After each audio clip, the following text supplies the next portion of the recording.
Hello and welcome to Who Wore It Better, where I review Raw and Smackdown back to back and try and figure out which show won for the week. Well, it's a new season of Who Wore It Better. Wrestlemania is in the books. It's the Raw and Smackdown after Mania, and it's a clean slate for both shows. It was a big weekend, of course, for myself and a lot of other fans and wrestlers alike. So, how am I doing after being out in New York for 5 days with maybe a combined 12 hours of sleep? Well, I'm here. Seth Rollins, the new Universal Champion, opens up Monday Night Raw and he says, no, he didn't deserve it. We deserve it. There's a big thank you Rollins chant. Seth says he didn't do anything to Brock that Brock wouldn't have done to Seth in their matchup, and he says Brock can go to Vegas and stay there for all he cares, and that he wants to be a champion that people can be proud of.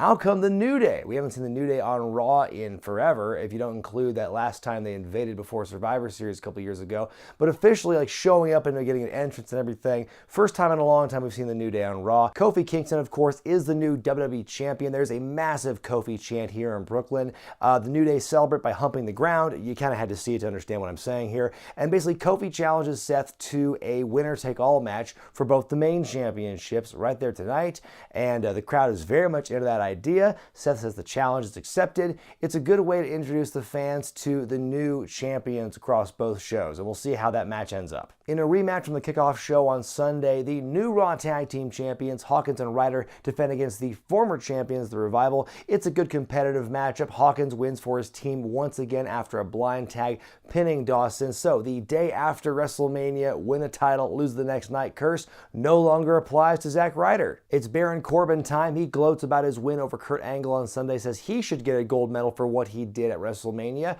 Kurt Angle shows up in his street clothes. He says he wishes Baron Corbin luck.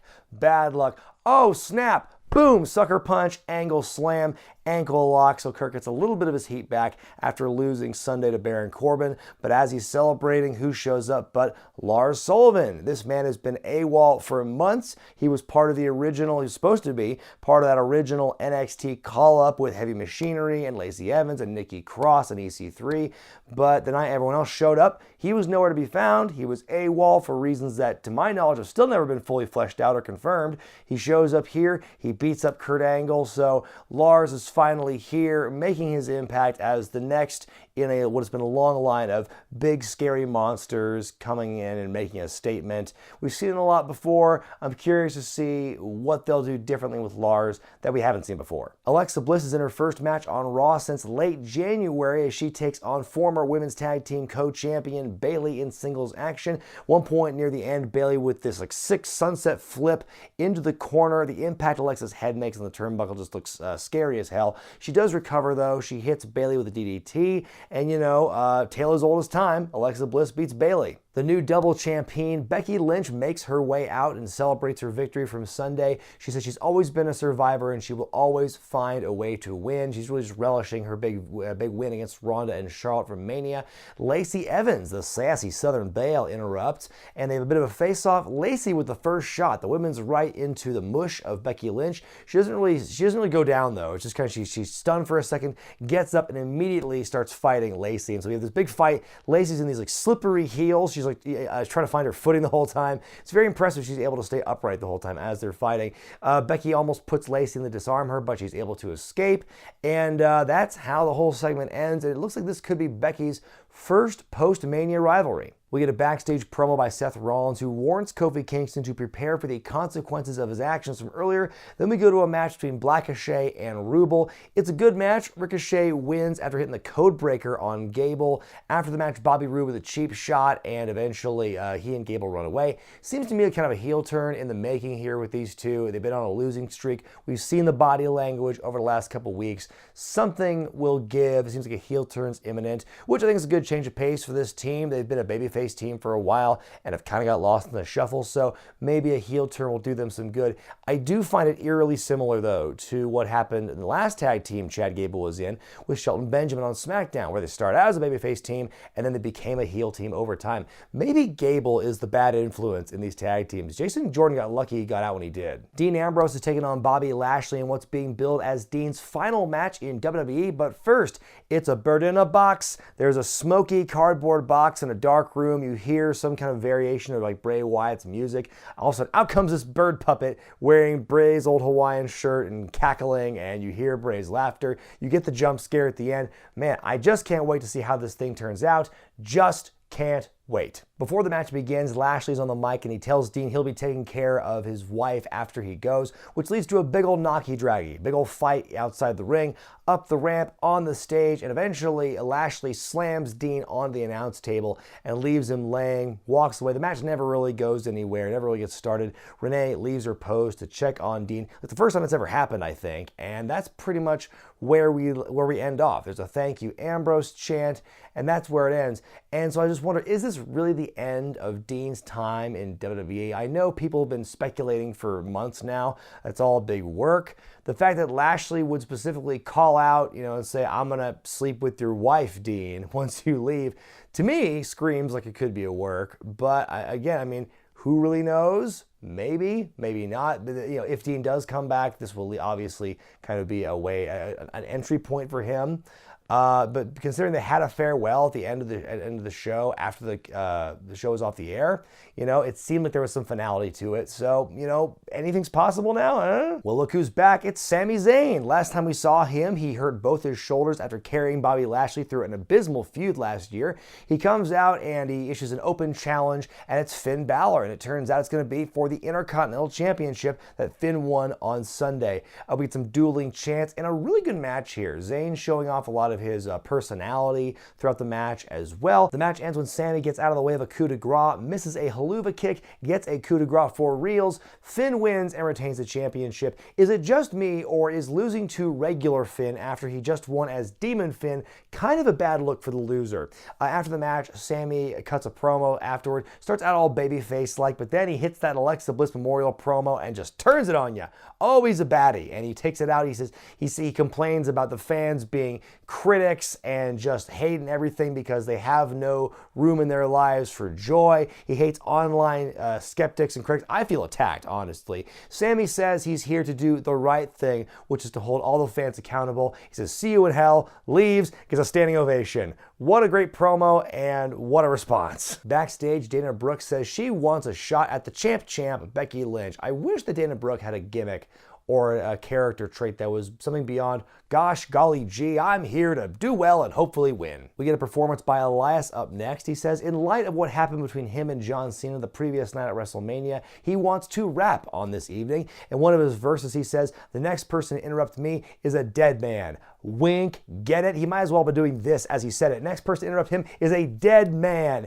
Gong, it's The Undertaker. He wasn't at WrestleMania the night before, I guess because he was dealing with the New Jersey Transit. He shows up here at the Raw after WrestleMania. Elias weighs his options for a moment, but he goes for an attack, eats a big boot, chokeslam, tombstone, and that's pretty much all she wrote.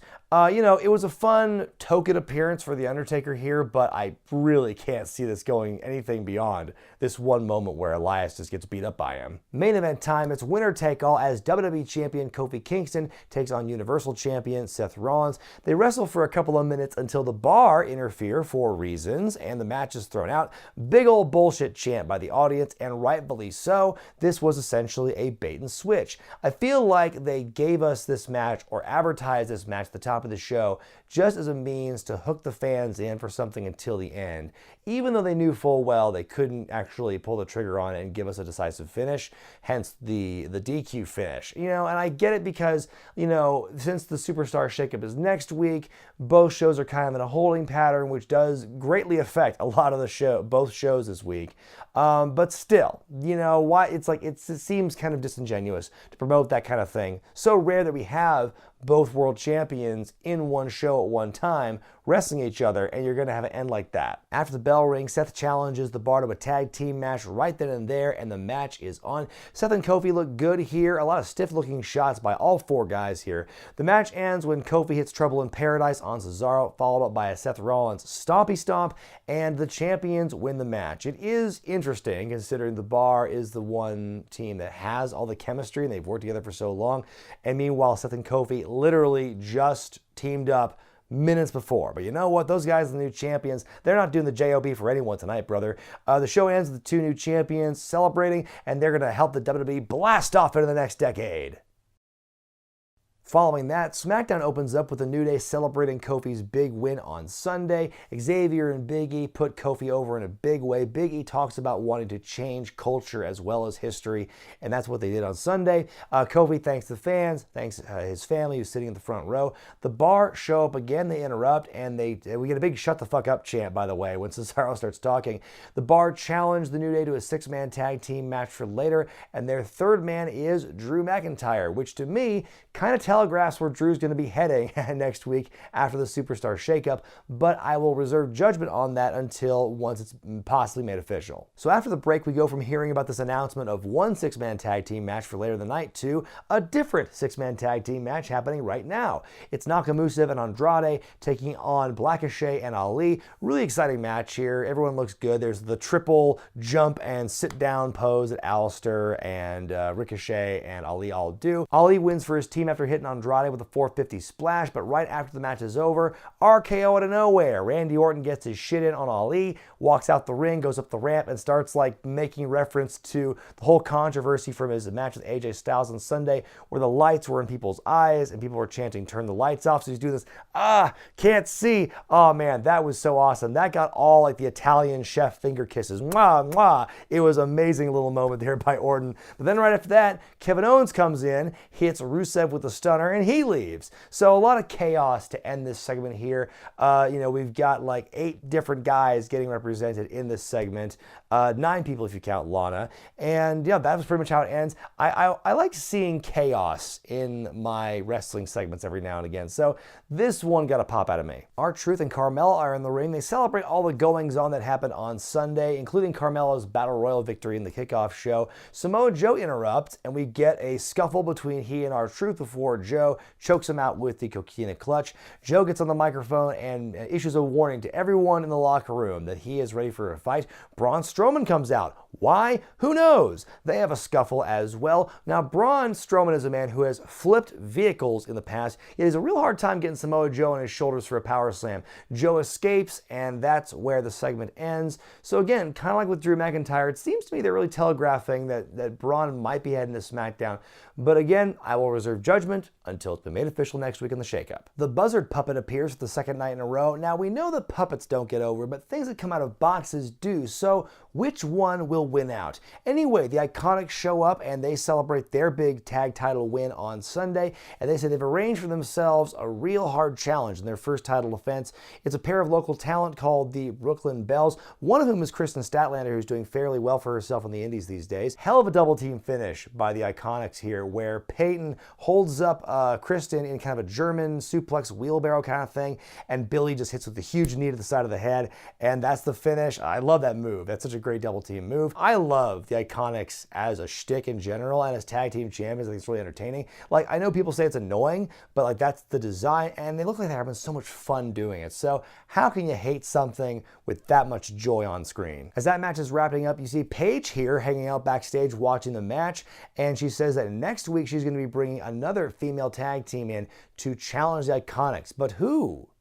Who? Shane McMahon comes out to gloat about his match against The Miz on Sunday, and he recaps everything else that happened that everyone else has talked about in the last 2 nights. Yes, we know Becky beat Ronda and Charlotte. Yes, we know Kofi beat Daniel Bryan. Yes, we know Seth beat Brock. We all know this stuff together. But then Shane talks more about his match with The Miz and beating up Mr. Miz as well. And then he brings Greg Hamilton, the ring announcer, into the ring and asks, where was the gusto when you announced me just now? Where was the oomph? And Greg says, he's been threatened by some fans recently, which is why he didn't really give it his all this time. So then Shane has him repeat the announcement, but this time he grabs him with a tie, drags him out of the ring, and pulls him up to the stage area and constantly threatening him as Greg tries to get it out. So finally, on one last push, Greg gets it out, and Shane, the conductor, is holding it up and cuts him off. And, and that's how it ends. It's a pretty good Shane promo here. I think that was good stuff. But all I could think of when I was watching this is, so now after weeks of this interaction between Shane and Greg Hamilton, is this what we're building toward? Are we going to have a confrontation between these two in the weeks to come? Seems like a bit of a drop-off from The Miz, but okay. In a match that was teased a few weeks ago for WrestleMania, but they wound up not doing it, it's the Hardys challenging the Usos for for the SmackDown tag titles up next. It's a good match here. I love when Jay changes direction in midair on his splash to hit Jeff, and we get a kick out of that. And the match ends when the Usos go for the double splash. Jeff moves. He tags in Matt. We get another blind tag, twist of fate, swanton, and the Hardys win. So shortly after reuniting last month, the Hardys win their 8th tag team titles in WWE. So it was a really good match with a really good ending. I suppose they held this off from Mania. My theory, my guess, is that they held this off for Mania to try and just kind of pace themselves, because WrestleMania did have a lot of feel-good, happy moments, and this would have been one of them. So maybe holding that off until SmackDown to give that show something worth having. That makes a lot of sense to me. After the match, Lars Sullivan shows up, beats down both the Hardys, so makes Lars look really strong here once again, making his mark across both shows this week as we head to the Shakeup. Becky Lynch shows up once again for a very similar promo to what she did on Monday night. She talks about what happened between her and Lacey Evans on Monday. She says she's got a big target on her back, lots of challengers coming her way, but she will find a way to topple them all. After the promo, she celebrates on stage, turns around and gets another women's right by Lacey Evans. So this one actually knocks her for a loop and she's down instead of kind of like just no-selling it for a second and fighting. So Lacey Evans with a drop on Becky Lynch. So after 2 nights in a row of fighting, it seems that Lacey Evans finally has a path after weeks and weeks of coming and going, hellos and goodbyes. Now this seems to be her first real angle in the main roster. If you don't include her debut in the Women's Rumble match back in January, this seems to be her first real storyline, and you really couldn't ask for anything better for her. In your main event, the New Day take on The Bar and new friend Drew McIntyre in 6-man tag team action. Sami Zayn shows up before the match begins. He thinks about it for a second and he says, "Nah, you people aren't worth it," and he leaves. So now Sami Zayn is the one doing the hellos and the goodbyes. To more entertaining music, I might add. Big spot by Drew before the commercial break where he hits the reverse Alabama slam onto Xavier onto the announce table, which looked sick. I loved it. The match ends when Kofi goes to Trouble in Paradise onto Sheamus, but Sheamus catches him. Kofi escapes, hits Trouble in Paradise for real, and wins the match for his team. The New Day celebrate with Kofi's family in the ring, wife and kids, We fade to black, and all I could think of was, are we not going to hear anything from Daniel Bryan tonight? I guess, or for that matter, from a lot of the losers from WrestleMania? Time for me to decide which show won for the week, Raw or SmackDown. You know what? It's the first week of the new season of Who Wore It Better. The slate's been wiped clean. Who's going to get that pivotal first point? The answer is neither of them. I don't think either show really won this week because both shows to me felt super lackluster as post-Mania Raws and SmackDowns. I think both shows suffered from a huge lack of follow-up from the previous night, WrestleMania. We didn't hear from Paul Heyman, from Daniel Bryan, from Ronda Rousey, from Charlotte Flair, from The Miz, pretty much anyone who lost at Mania, save except for maybe Drew McIntyre. We didn't even hear from him really. There was nothing of note to really reflect on what happened the night before, except everyone in promos saying, well, this happened, and that was pretty much it. Not only do we not get a whole lot of follow-up from the past, we barely get any build to the future, except maybe for Becky Lynch and Lacey Evans. That's the most clear-cut thing to me that showed any kind of indication about what the future holds for anybody across both shows. I think this is also what's to blame for this, the fact that the Superstar Shakeup is not till next week. They don't want to commit to anything yet, so both shows, like I mentioned, are in this huge holding pattern. So nothing really of importance happened across either show. There were a couple of things that were like, got some good pops, like, Lars Sullivan debuting, Sami Zayn coming back, Undertaker making a little appearance that ultimately goes nowhere. Hardy's winning the tag titles on SmackDown was cool, but the thing that really got me across both shows were just a real lack of momentum. It was just kind of like, well, here's a recap of Mania. That's it. We're not going to really go into much detail about the past, and we sure as hell aren't going to talk about the future because there's just, we don't know yet what's going to happen. You don't know yet, the fans, because the shakeup's for next week. So this one to me felt really weak. They've pushed all except for Lars Sullivan, they pushed all the NXT call-ups to next week.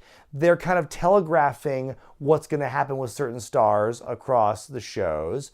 But beyond that, they're not making anything official, so it's kind of wishy-washy, non-committal. That didn't really jive with me. So for me, neither show, despite having a couple of bright points here and there, neither show really won for me this week. So right now, it remains a scoreless tie. Let me know what you thought about Raw and SmackDown this week in the comments section below. Be sure to vote which show you thought was better in the gimmick in the upper right-hand corner of your screen. Stay tuned in the weeks to come for some more footage and wacky adventures from the New York, New Jersey area during WrestleMania weekend. I hope you enjoy it.